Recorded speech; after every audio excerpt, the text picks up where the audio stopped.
Thank you, Mr. Chairman. Since you bring it up, why don't we just start there? Dr. Verma, I wasn't sure I understood your answer to Senator Moody a moment ago. Do you think that men can get pregnant?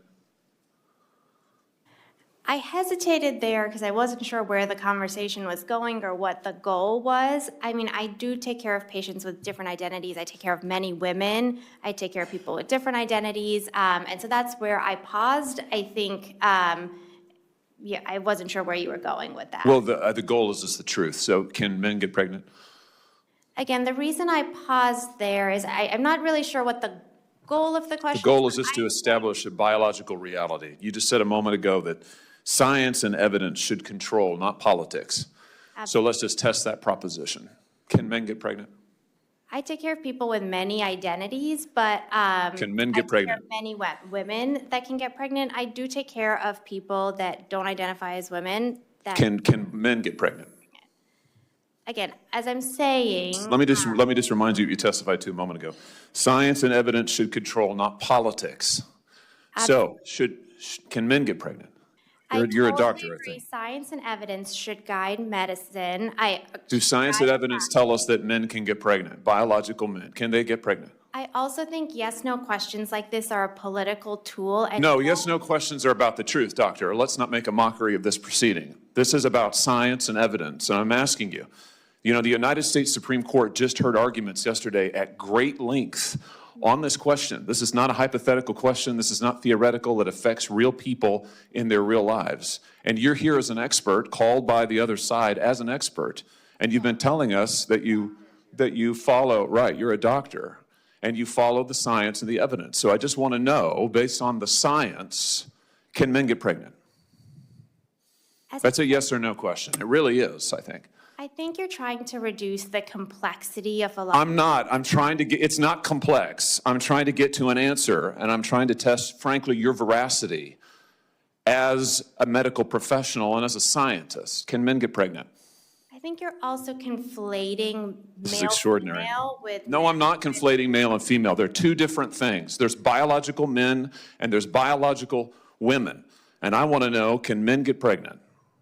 What you were talking about is biological. You're not going to answer my question. Biological males. This isn't hard, doctor. Can men get pregnant?